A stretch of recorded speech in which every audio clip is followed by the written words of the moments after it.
بڑی کریم ذات ہے، اور اللہ رب العزت اپنے بندوں پر بہت ہی مہربان ہے۔ حق تعالی شانہ نے اپنے بندوں کو دنیا اور آخرت کی کامیابی کے لیے اپنے احکام نازل فرمائے ہیں، اور ہمارے نبی کریم صلی اللہ علیہ وسلم نے اللہ تعالیٰ کے حکموں پر چلنے کا ہمیں طریقہ بتلایا ہے۔ ہم سب کے سب حق تعالی شانہ کی ذات و صفات پر یقین کرتے ہوئے اس کے احکامات کے پابند بن کر چلیں گے، اور نبی کریم صلی اللہ علیہ وسلم کے طریقوں کے پابند بن کر چلیں گے، تو اللہ رب العزت ہمیں دنیا میں بھی کامیاب کریں گے اور آخرت کی کامیابیاں بھی عطا فرمائیں گے۔ دونوں جہانوں کی کامیابی کا ذریعہ اللہ رب العزت کا مبارک دین ہے، اور دین کے زندہ ہونے کا ذریعہ نبی کریم صلی اللہ علیہ وسلم کی دعوت والی محنت ہے۔ آج سب سے پہلا درجہ دعوت والی محنت کے زندہ ہونے کا ہے۔ آپ صلی اللہ علیہ وسلم والی مبارک محنت زندہ ہوگی تو حق تعالی شانوں کا مبارک دین زندہ ہوگا، اور دین انسانوں کی زندگی میں آئے گا تو انسانیت جہنم کی آگ سے بچ کر جنت میں جانے والی بنے گی۔ تو پہلا درجہ محنت کا ہے، اور نبیوں والی محنت میں سب سے پہلی بنیاد یقینوں کی تبدیلی ہے۔ یقین تبدیل ہو جائے، اللہ تعالیٰ کے غیر سے ہو جانے کا یقین دلوں سے نکل جائے، ایک حق تعالی شانہ کی ذات عالی سے سب کچھ ہونے کا یقین دلوں میں اتر جائے،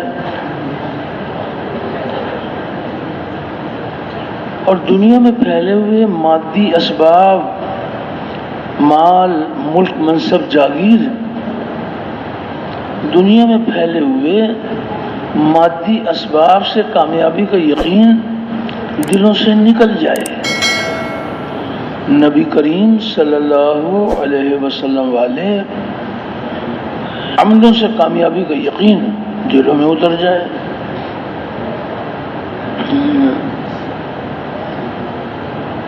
سب سے پہلی بنیاد یقین کا بدل جانا ہے۔ دو یقین ہیں، ایک یقین دونوں جہانوں کی یقینی بربادی کا ذریعہ ہے،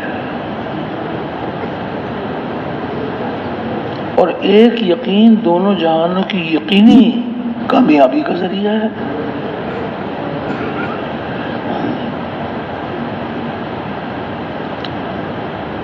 دعوت والی محنت میں اس بات کی کوشش کی جاتی ہے کہ وہ یقین جو دونوں جہانوں کی بربادی کا ذریعہ ہے، وہ یقین انسانوں کے دلوں میں سے نکل جائے، اور وہ یقین جو دونوں جہانوں کی یقینی کامیابی کا ذریعہ ہے، وہ یقین دلوں میں اتر جائے۔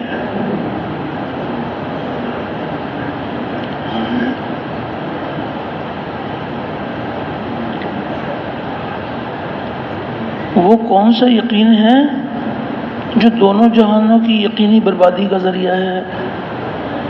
وہ ہے انسانوں کے مشاہدے، ان کے تجربے اور مشاہدے تجربے کا یقین، کہ جو انسانوں کی آنکھ دیکھ رہی ہے اور ان کی زندگی بھر کے تجربے ہیں، بچپن سے لے کے جوانی تک اور جوانی سے لے کے بڑھاپے تک ان کے تجربے ہیں. ان کے کیا تجربے ہیں کہ یہ ایک مخلوق ہے, اس مخلوق سے یہ ہوتا ہے. ان کو نظر آ رہا ہے مخلوق سے ہوتا ہوا, یہ مخلوق ہے, اس سے یہ ہو رہا ہے. مثال کے طور پر سورج سے کیا ہوتا ہوا نظر آ رہا ہے, روشنی ملتی ہے. یہ سمجھتے ہیں سورج سے روشنی ملتی ہے, ان کا تجربہ ہے.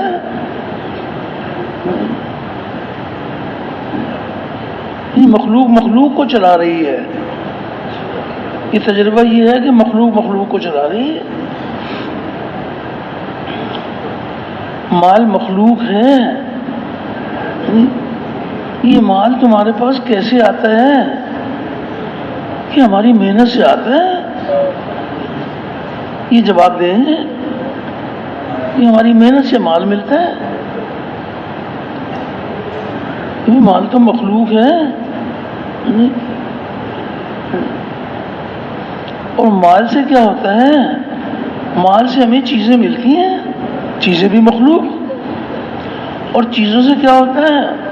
اس سے ہماری ضرورتیں پوری ہوتی ہیں. یہ انسانوں کی نظر بتا رہی ہے.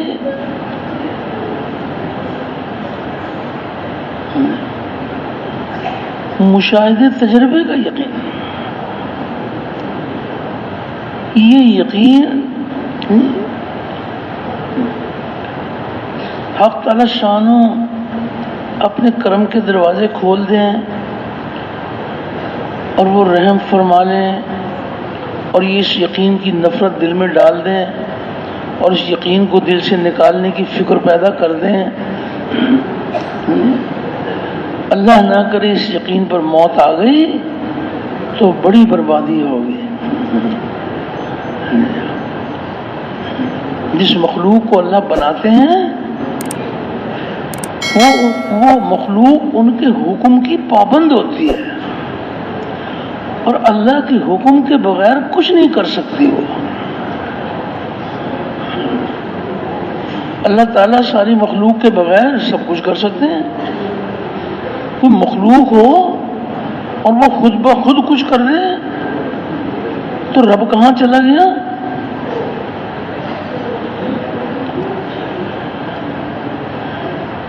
یہ مشاہدے تجربے کا یقین ہے. اور وہ کون سا یقین ہے جو دونوں جہانوں کی یقینی کامیابی کا ذریعہ ہے؟ وہ یقین ہے غیب کی خبروں پر یقین. اللہ تعالیٰ نے فرمایا, اللہ تعالیٰ کی رسول صلی اللہ علیہ وسلم نے فرمایا. غیب کی خبروں کا یقین یقینی دونوں جہانوں کی کامیابی کا ذریعہ ہے.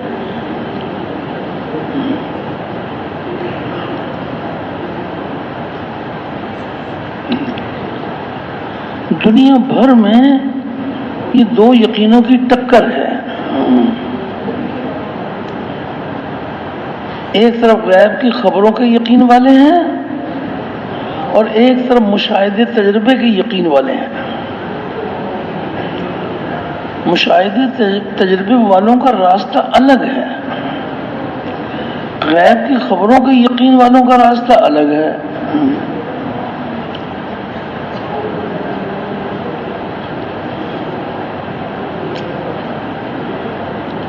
خبر بتائے گی کہ میرے بندو یہ ایک راستہ, یہ تمہارے نقصان کا راستہ ہے, اس راستے کو چھوڑ دو.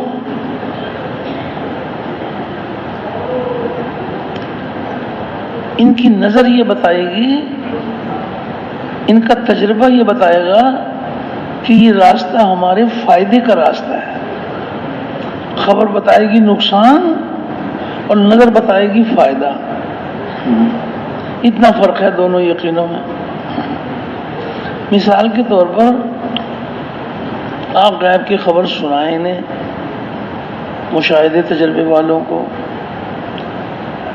کہ یہ سود حرام ہے اور یہ اللہ تعالیٰ اور اس کے رسول کے ساتھ جنگ ہے، یہ راستہ چھوڑ دو.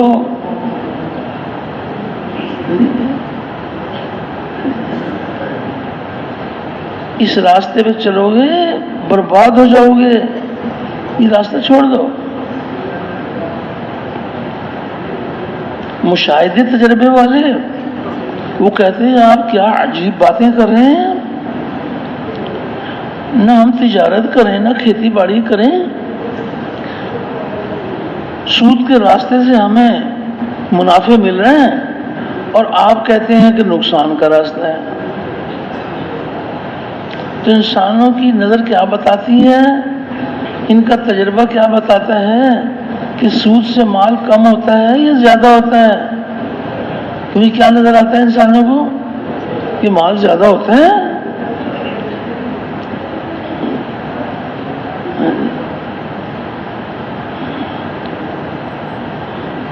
حق تعالی شانوں کی بات پر یقین نہیں کرتے. وہ جس میں نقصان بتائیں اس میں تمہیں فائدہ نظر آتا ہے، اور جس میں تمہیں فائدہ بتائیں اس میں تمہیں نقصان نظر آتا ہے. پھر ان کو غیب کی خبر سنائیے کہ زکوٰۃ ادا کرو، دنیا میں یہ انعام آخرت میں یہ انعام، یہ اللہ کا حکم ہے اور اس حکم کے پورا کرنے پر اللہ زندگی بنائیں گے. تو تم زکوٰۃ ادا کرو، 40واں حصہ اپنے مال کا 40واں حصہ زکوٰۃ میں ادا کر دو. یہ 39 حصے یہ تمہاری راحت کا ذریعہ اللہ بنا دیں گے. 39 حصے جو تمہارے پاس بچے ہیں اس سے تمہارے بچوں کی پرورش میں استعمال ہوں گے، تو ان کی رگوں میں جو خون دوڑے گا وہ خون رنگ لائے گا. تو تم زکوٰۃ ادا کرو. مشاہدہ تجربہ ان کا بتاتا ہے کہ زکوٰۃ سے تو مال کم ہو جاتا ہے، زکوٰۃ ادا کریں گے تو مال کم ہو جائے گا، سودی راستے پہ چلیں گے تو مال بڑھ جائے گا.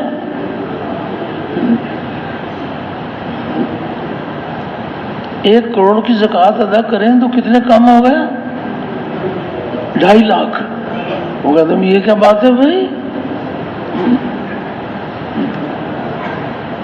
میرے پاس تو کروڑ تھا، تو کروڑ کا تو لفظ ہی ختم ہو گیا جب 2.5 لاکھ کم ہو گئے. تو اب کروڑ تو نہیں رہا.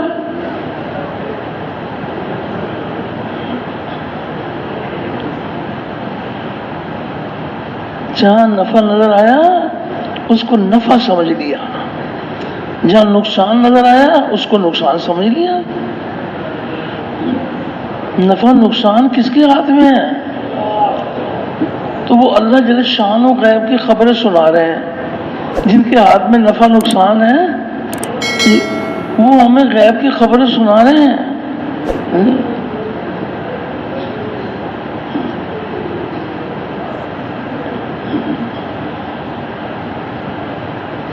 پھر آپ ان سے پوچھیے پیاس کس چیز سے بجھتی ہے، تو کیا جواب دیں گے؟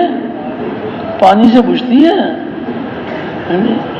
ان کا مشاہدہ تجربہ ہے. جب بھی پیاس آئی پانی پیا، ان کی پیاس دور ہو گئی. یہ ان کا زندگی بھر کا تجربہ ہے، ان کا مشاہدہ ہے کہ پانی سے پیاس بجھتی ہے. اور حقیقت کیا ہے کہ پانی پیاس بجھانے میں اللہ تعالیٰ کے امر کا پابند ہے. اللہ جل شان و پیاس بجھانے میں پانی کے پابند نہیں ہے. وہ چاہیں تو پانی کے بغیر پیاس بجھا دیں، لیکن پانی ان کے حکم کے بغیر پیاس نہیں بجھا سکتا.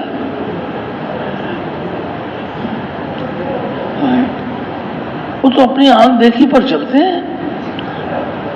وہ جو پانی تو ان کی آنکھ دیکھ رہی ہے پانی، اور جو اللہ کا امر ہے وہ چھپا ہوا ہے. دو باتیں بن گئی،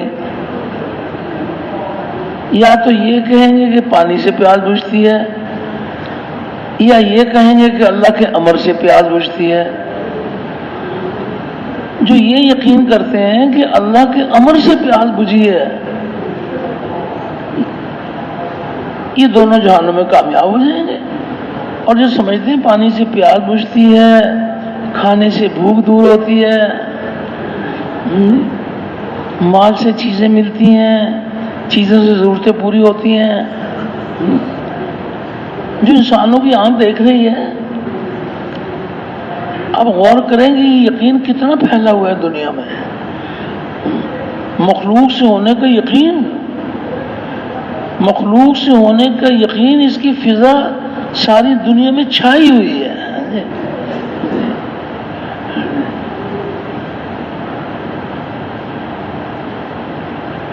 غیب کی خبروں کے یقین والے تعداد میں کم ہوں گے، لیکن کامیاب یہی ہوں گے جو غیب کی خبروں پر یقین لاتے ہیں۔ ایمان بالغیب اللہ نے فرمایا، اللہ کے رسول نے فرمایا، گردنیں جھک جائیں۔ جس ذات نے ہم کو پیدا کیا ہے وہ قدم قدم پر ہمیں غیب کی خبریں سنا کر وہ ہماری رہنمائی فرماتے ہیں، وہ ہماری تربیت فرماتے ہیں۔ وہ غیب کی خبریں سنا کر ہمیں ایمان سکھاتے ہیں، ہمارا ایمان بڑھاتے ہیں۔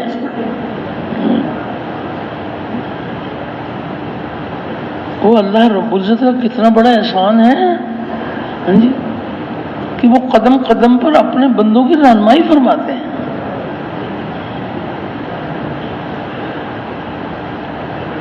یہ بتائیں گے کہ مخلوق کو چلا رہی ہے، حقیقت کیا ہے؟ مخلوق کو نہیں چلا رہی، یہ ساری کی ساری کائنات مخلوق ہے، اور اس مخلوق کو کس نے بنایا ہے؟ اللہ نے بنایا ہے۔ اور یہ ساری کائنات، یہ کائنات کو نہیں چلا رہی، اس کائنات کو خالق کائنات چلا رہا ہے۔ نظر آ رہا ہے کہ کائنات کو کائنات چلاتی ہے؟ حقیقت یہ ہے کہ اس کائنات کو خالق کائنات چلا رہا ہے۔ اگر اس کائنات کے چلانے والے دو ہو جائیں تو فساد ہو جائے گا۔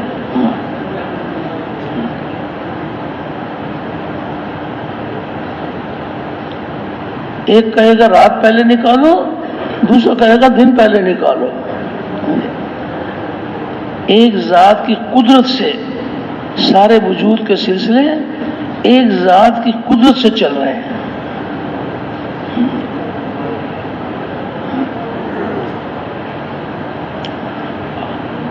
جن سے کرایا جا رہا ہے وہ ان کو نظر آتے ہیں، انسانوں کو جن سے جو کچھ کرایا جا رہا ہے وہ نظر آتے ہیں، اور جو کرانے والی ذات ہے وہ نظر نہیں آتی۔ تو ان کا مشاہدہ تجربہ یہ بنتا ہے کہ اس مخلوق سے یہ ہو رہا ہے، اس مخلوق سے یہ ہو رہا ہے، اس مخلوق سے یہ ہو رہا ہے۔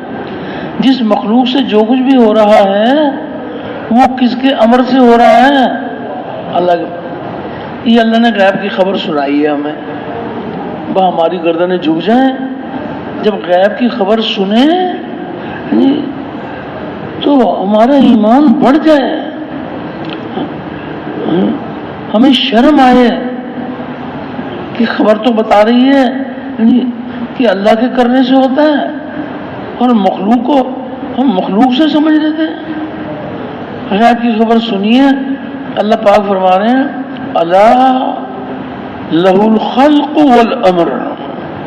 یہ اللہ نے ہمیں غیب کی خبر سنا دی قرآن حکیم میں۔ کیا مطلب ہے بھائی؟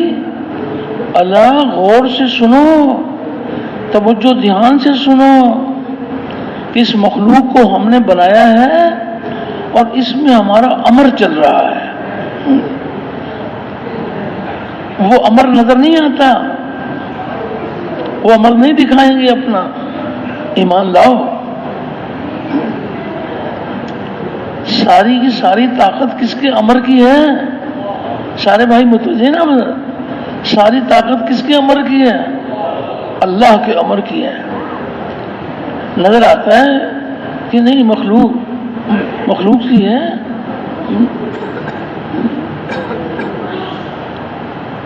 جیسے ہمیں نظر آتا ہے نا کہ پنکھے میں سے ہوا نکل رہی ہے، بھولے بالے سمجھ رہے ہیں کہ یہ پنکھے میں سے ہوا نکل رہی ہے، چلو میں بھی ایک پنکھا خرید کے میں بھی اپنے گھر میں لگا دوں، اب مجھے بھی ہوا ملنے لگے گی۔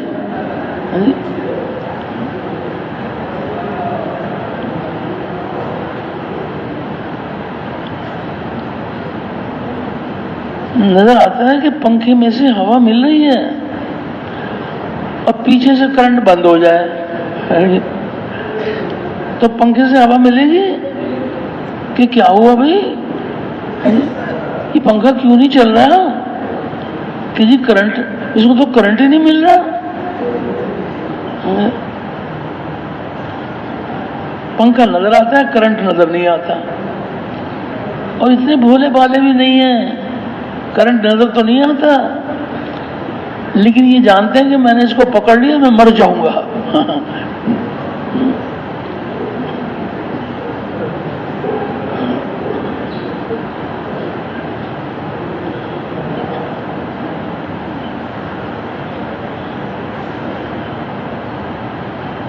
تو دو یقین ہیں، مشاہدے تجربے کا یقین، کچھ بولے بالے ساتھی بھی ہوں گے، مشاہدے کا کیا مطلب ہے بھائی؟ کہ جو انسانوں کو نظر آ رہا ہے اس کو مشاہدہ کہتے ہیں۔ کچھ بولے بالے بھی تو ہوں گے نا کوئی، کہ ان کو نظر آ رہا ہے، ان کی آنکھ دیکھ رہی ہے اور ان کو مخلوق سے ہوتا ہوا دکھایا جا رہا ہے۔ یہ اللہ ہی دکھا رہے ہیں ہم کو امتحان کے طور پر، دکھا رہے ہیں مخلوق سے ہونا اور کر رہے ہیں اپنے امر سے۔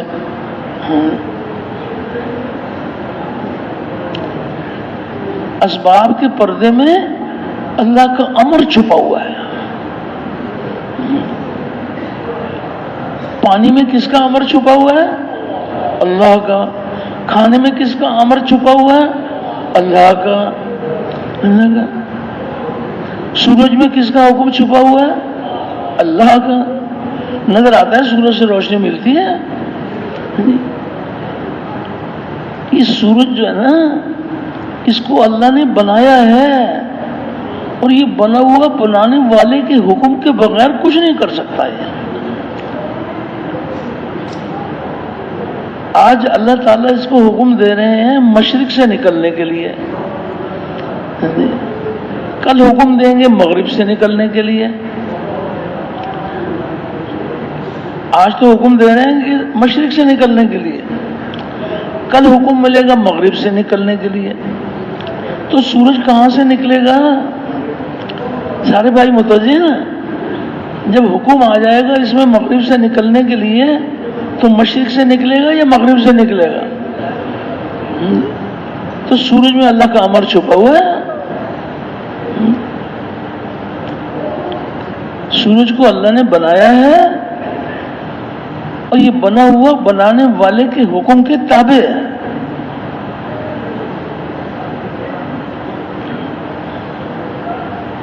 اللہ سے ہوتا ہے، اللہ کے غیر سے نہیں ہوتا۔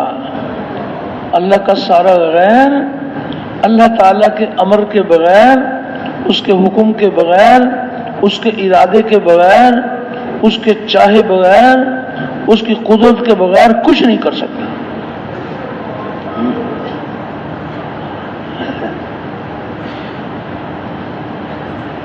مخلوق سے ہونے کا یقین یہ ناپاک یقین ہے،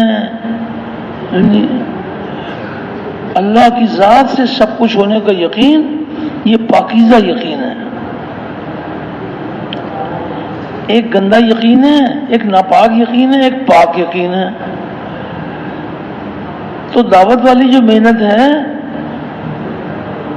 اس محنت میں کیا کیا جاتا ہے کہ جو ناپاک یقین ہے وہ انسانوں کے دلوں میں سے نکل جائے، اور جو پاک یقین ہے وہ دلوں کے اندر اتر جائے۔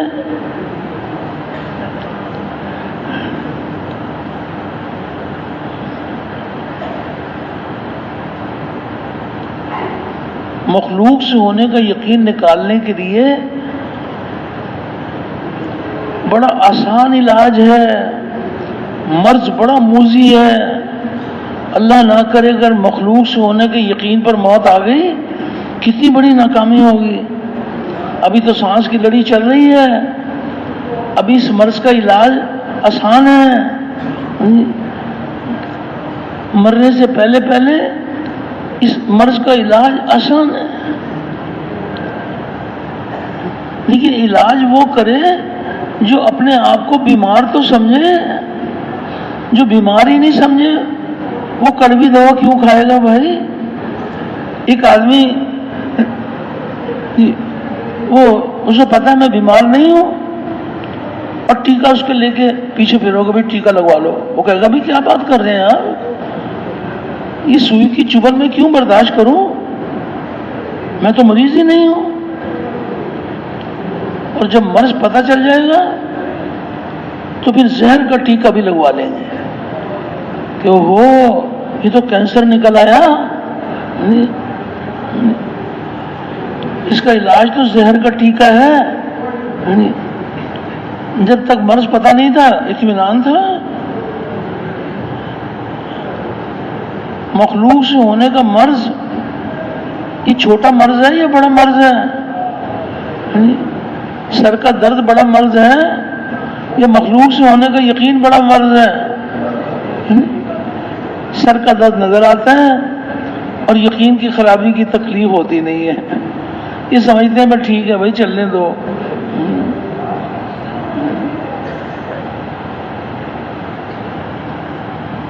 سر کا درد، پیٹ کا درد، اس میں موت آ گئی تو جنت میں جا سکتا ہے، یہ جنت میں جا سکتا ہے، لیکن روح کی بیماری، یہ روح کی بیماری ہے یہ کہ مخلوق سے بھی کچھ ہوتا ہے۔ مخلوق مخلوق ہے، خالق خالق ہے۔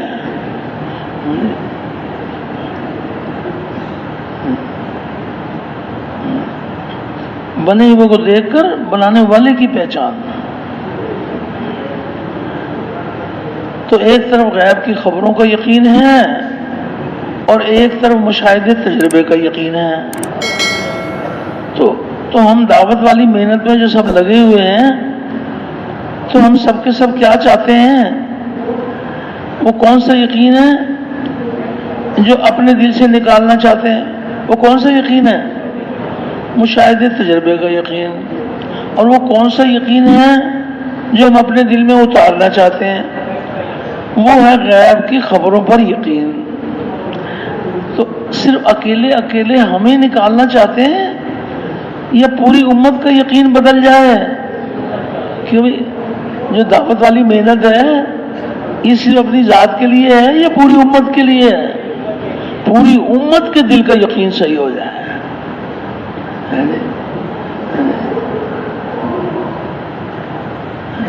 ایک امتی بھی مخلوق کے ہونے کے یقین پر نہ مرے، وہ اسلام پر اس کی موت آئے۔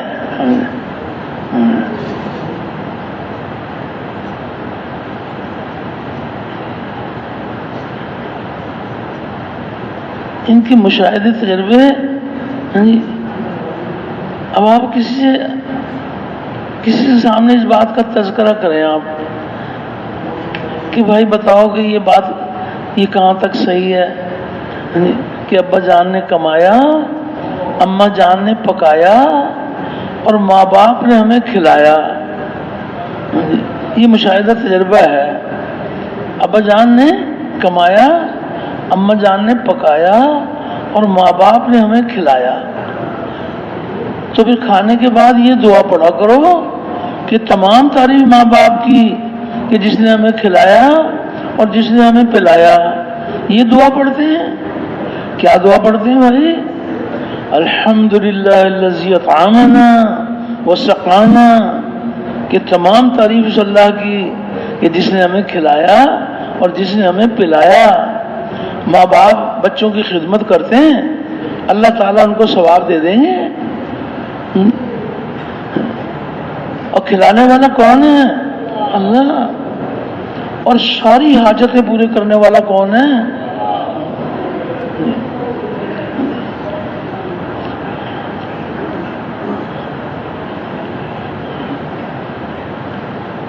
جب قبر میں جائیں گے تو سب سے پہلے یہی بات پوچھی جائے گی کہ بتاؤ کہ تمہارا پالنے والا کون ہے.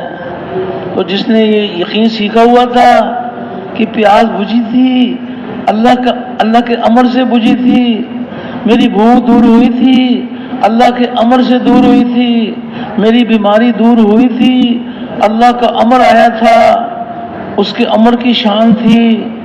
اللہ نے میری بیماری میں اللہ نے حکم اتار دیا شفا کا. شفا جو ملی تھی مجھے اللہ کے چاہنے سے ملی تھی، اللہ کے حکم سے ملی تھی، اس کے ارادے سے ملی تھی.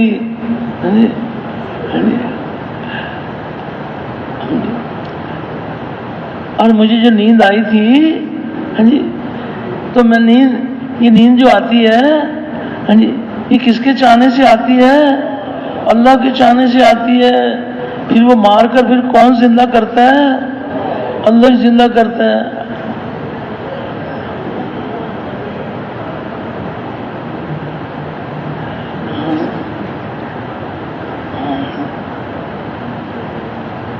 اللہ تعالیٰ چاہتے ہیں کہ میرے بندو قدم قدم پر اپنے پالنے والے کو پہچانو کہ تمہارا پالنے والا کون ہے. تمہاری حاجتیں کون پوری کرتا ہے؟ اللہ. جس نے یہ یقین سیکھ لیا کہ مجھے کپڑے ملے اللہ کے چاہنے سے ملے، اولاد ملی اللہ کے چاہنے سے ملی، تو جب یہ قبر میں جائے گا اور یہ یقین سیکھ کر جائے گا کہ وہ جو اللہ کا امر نظر نہیں آ رہا تھا اس پر اس کا یقین تھا کہ اللہ کے امر سے ہو رہا ہے. جہاں سے جو کچھ بھی اسے ہوتا ہوا نظر آتا تھا تو وہ اللہ کے امر سے ہوتا ہوا نظر آتا تھا. اب فرشتہ سوال کرے گا من ربک، کہ بتاؤ تمہارا پالنے والا کون ہے. تو جس نے یقین سیکھا ہوا تھا غیب پر یقین کہ اللہ کے امر سے میری ساری ضرورتیں پوری ہوئیں گی، تو پھر یہ جواب میں کیا کہے گا؟ وہ کہے گا من ربک، اور یہ کیا کہے گا؟ ربی اللہ. وہ تو ایک ذات ہی سے سمجھتا تھا، وہ تو اپنی ہر حاجت وہ ایک ذات کے حکم سے، اس کے چاہنے سے سمجھتا تھا کہ میری ہر حاجت اللہ نے پوری کی ہے، اس کے لیے کوئی مشکل نہیں ہے. وہ کہے گا ربی اللہ.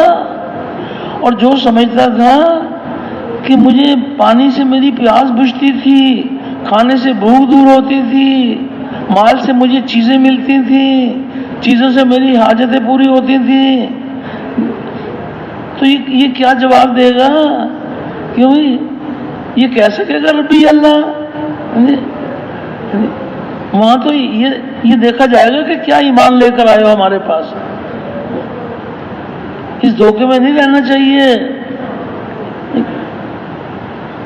کہ وہ کہے گا کہ بتاؤ تمہارا پالنے والا کون. یہ کہے گا جی میں نے 4 مہینے لگائے ہوئے ہیں، میں نے تو چلے لگائے ہوئے ہیں. کیوں میں یہ جواب صحیح ہوگا اس کا؟ میں نے تو سال لگائے ہوئے جناب. میں تو رائے گنج کا مقیم تھا، فرشتے مقیم صاحب کو لٹا لیں گے کہ مقیم بنتے نہ بنتے ایمان سیکھ کے آتے قبر میں.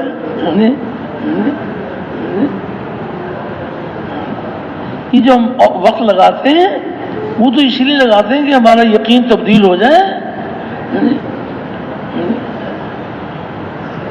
وہ چاہے ایک چلے میں ہو جائے یا 20 سال کے اندر ہو، مقصود تو یہ ہے کہ ہمارے دل کا روگ، دل کی بیماری دور ہو جائے کہ مخلوق سے نہیں ہوتا.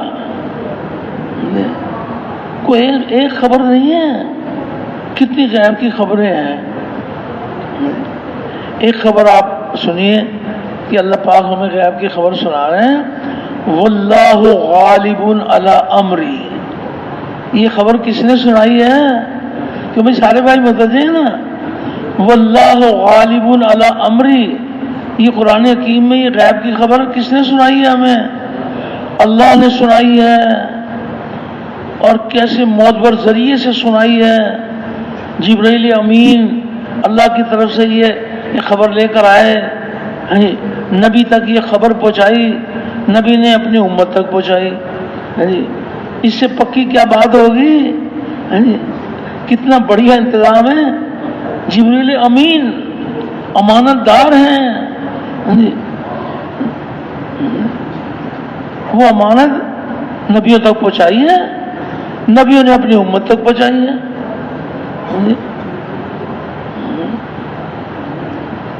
اللہ فرما رہے ہیں کہ ہمارا حکم، ہم اپنے حکم کے اوپر غالب ہیں، اپنے حکم پر غالب، ہمارے حکم کا راج ہے، کسی کے حکم کا راج نہیں ہے. ان الحکم الا للہ،